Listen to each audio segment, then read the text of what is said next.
Hello, welcome to Croft House.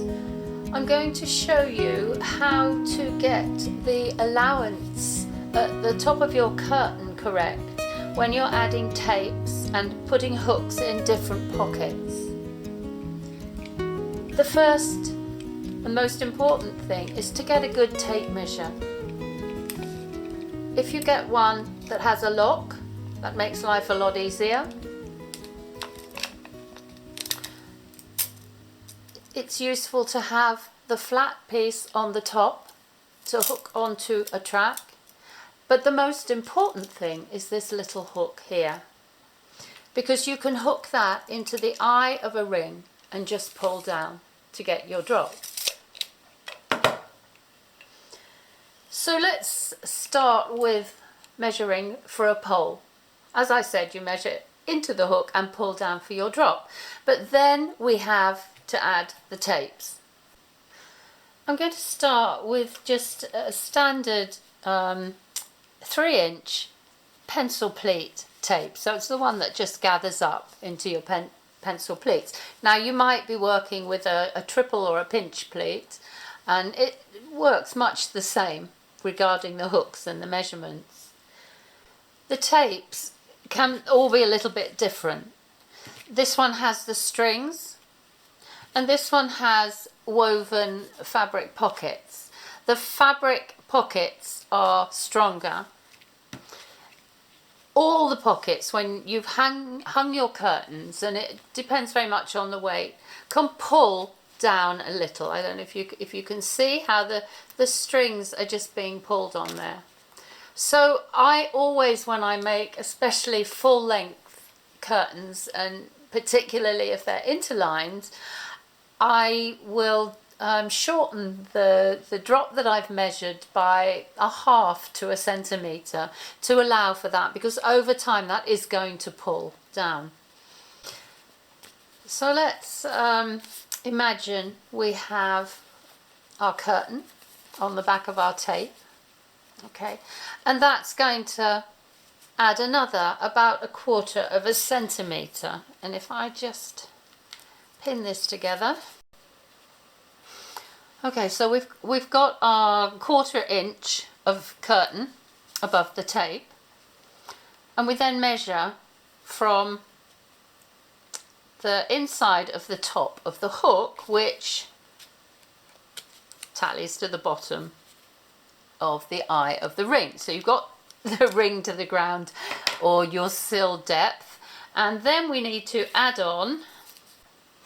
So if I measure down from the top of the curtain to the inside top of that hook, I've got 2.5 centimetres. So I add that 2.5 centimetres to the depth from the eye.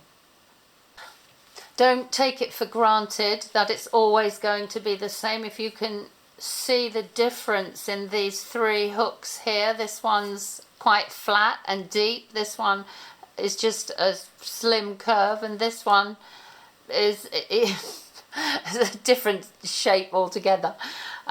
So you just need to measure each, and if I'm just for an example, if we put this woven pocket tape on the top of our curtain, a bit of imagination, and measure down, and that's actually 3 centimetres. So different pockets, different tape, different hooks, they do make a little bit of a difference. Now I just want to give you a little bit of an idea of where the different hooks might sit in a curtain.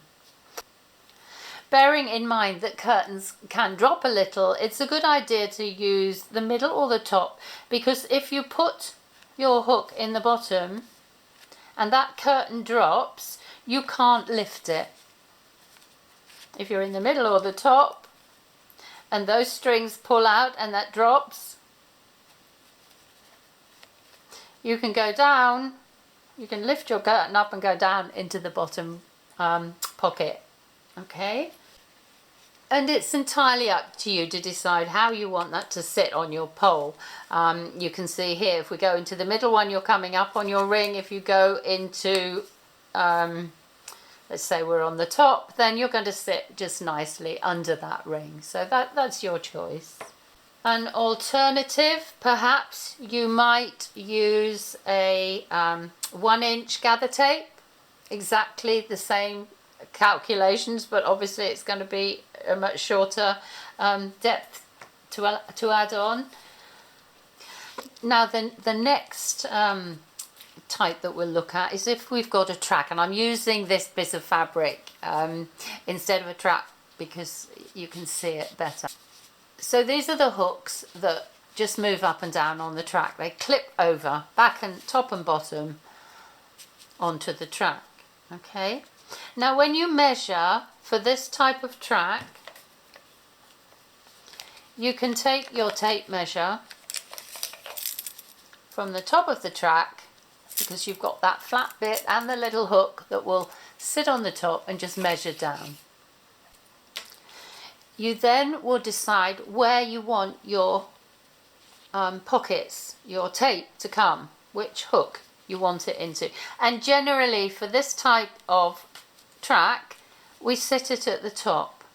So if we turn it over, you can see that in the top pocket of this string tape, it's coming just over the top of the track, which is good because it hides the track.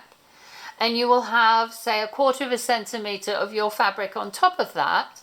So that's just a very short allowance there. That would be about 1 centimetre. So you would only add on 1 centimetre from your measurement from the top of the track for your depth. Okay. So the last type of track and hook that we're going to look at is this little one. The track has a channel in the front, and that hook slots into the channel and just runs along like this. From this type of little eye, you then have a hook that goes into that little eye.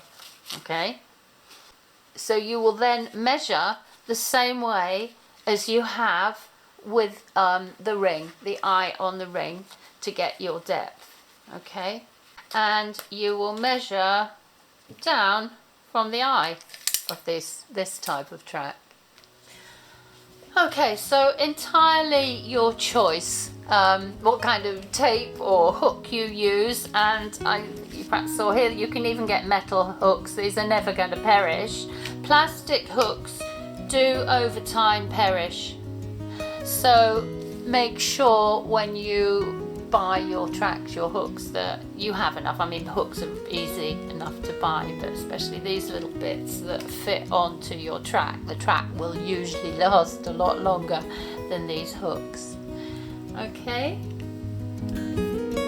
If you found this tutorial useful and would like to see more soft furnishing and reupholstery tips and techniques, please like, subscribe and hit the bell to be notified when I post more. Thanks for watching and good luck with your project.